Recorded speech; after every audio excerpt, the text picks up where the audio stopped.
Good evening. आज जो हम आपके लिए वीडियो लाए हैं वो है top 100 important questions for upcoming exams. इस वीडियो में हम 20 क्वेश्चंस को डिस्कस करेंगे जिसको हमने नाम दिया है वॉल्यूम 1। और नेक्स्ट 4 वीडियोस भी आ जाएंगे जिसमें हम 20 क्वेश्चंस को डिस्कस करेंगे। और ये जो सारे क्वेश्चन हैं ये कहीं ना कहीं हर एग्जाम में आते ही रहते हैं। जितने भी बैंकिंग एग्जाम्स हैं इन क्वेश्चन का रिपीटिशन होता रहता है और ये सारे क्वेश्चन जो है वो स्टैटिक बैंकिंग के रिलेटेड है।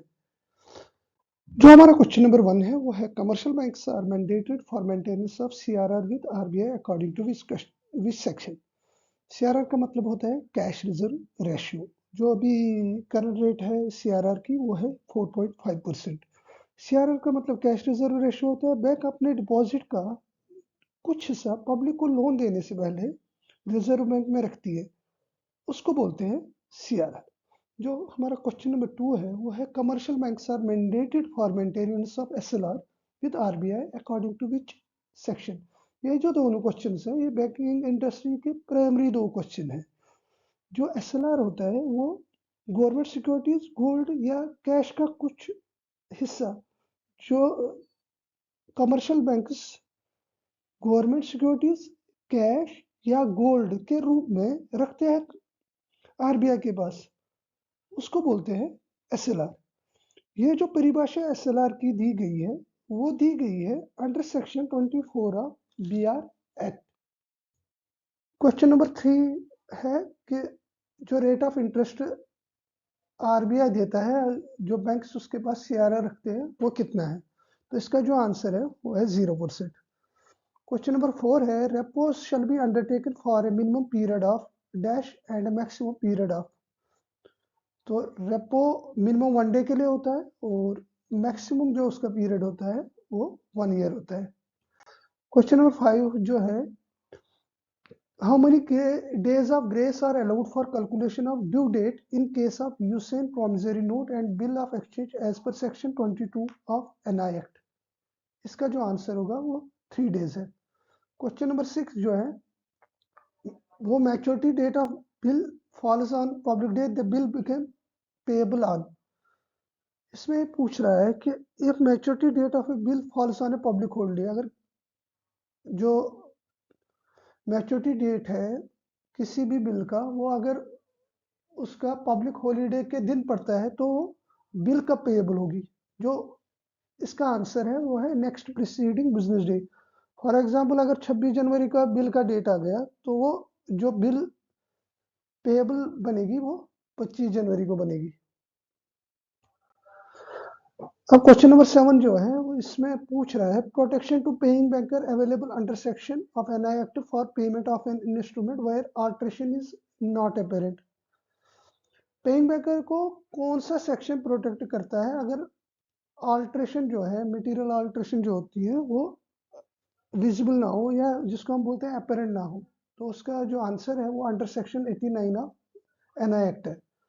क्वेश्चन नंबर 8 है protection to collection banker is available under section of NI act. ये है under section 131 of NI act.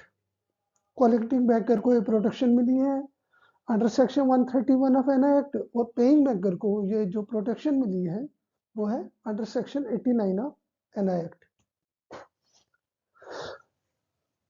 Question number 9 पूछ रहा है कि मिनिमम और maximum number of members private limited company में कितने होते हैं। मिनिमम 2 होते हैं और मैक्सिमम 200 हो सकते हैं।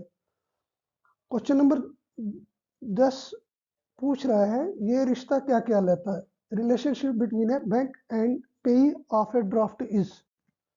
तो इसका जो आंसर है वो ट्रस्टी और बेनिफिशियरी होगा। क्वेश्चन नंबर 11 की बात करते हैं। ये पूछ रहा है cheque sent for collection but not yet realised whether garnishee order will be applicable on cheque amount और नॉट। तो इसका जो आंसर होगा वो नो होगा। गार्निशी ऑर्डर जब रिसीव होता है बैंक को जो उस टाइम पे बैलेंस होती है उस बैलेंस पे वो लगता है और जो चेक हमने क्लियरिंग में भेजी होगी उन पे वो नहीं लगता है। Question number 12 maximum award that can be passed by integrated ombudsman scheme is. जो मैक्सिमम अवार्ड पास कर सकता है ओम्बुड्समैन वो कितना है। इसका जो आंसर होगा वो एक्चुअल लॉस जितना सफ़र हुआ होगा कस्टमर को वो रहेगा या मैक्सिमम 20 लाख रुपए रहेगा। मैक्सिमम कैपिंग जो है वो 20 लाख रुपए की है। क्वेश्चन नंबर 13 जो है वो लिमिटेशन पीरियड के रिगार्डिंग है। Limitation period for filing complaint in consumer forum कितना है? तो इसका जो आंसर होगा 2 साल from the date of cause of action. Question number 14 जो है वो मैक्सिमम अवार्ड मेंटल एगनी के रिगार्डिंग है कि maximum award that can be passed by integrated ombudsman scheme for mental agony is वो है 1 लाख रुपीस। अब क्वेश्चन नंबर 17 जो है वो है death claim settlement should be done within how many days from receipt of application with all set of documents. तो इसका जो आंसर होगा वो 15 डेज होगा। Cases of banking frauds of ₹25 crore to ₹50 crore to be reported. जो भी banking industry में fraud होते हैं 25 करोड़ से 50 करोड़ तक वो किसको रिपोर्ट होते हैं? इसका जो आंसर होगा वो CBI banking security and fraud cell को होंगे। क्वेश्चन नंबर 19 जो पूछ रहा है वो मिनिमम और मैक्सिमम एज PMJJBY में पूछ रहा है।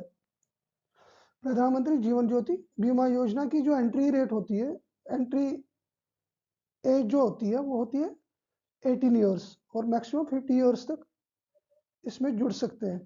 और क्वेश्चन नंबर 20 जो है वो पूछ रहा है मिनिमम और मैक्सिमम एज कितनी है अटल पेंशन योजना में। जो उसकी मिनिमम एंट्री एज है वो 18 ईयर्स की है और मैक्सिमम एज जो है वो 40 ईयर्स की है। इसी के साथ आज के हमारे जो 20 क्वेश्चन थे वो समाप्त हुए हैं। अगली वीडियो में हम आपके लिए और 20 क्वेश्चन लाएंगे। अगर आपको ये वीडियो पसंद आया होगा तो फॉलो कीजिए, लाइक कीजिए और हमारे चैनल को सब्सक्राइब कीजिए।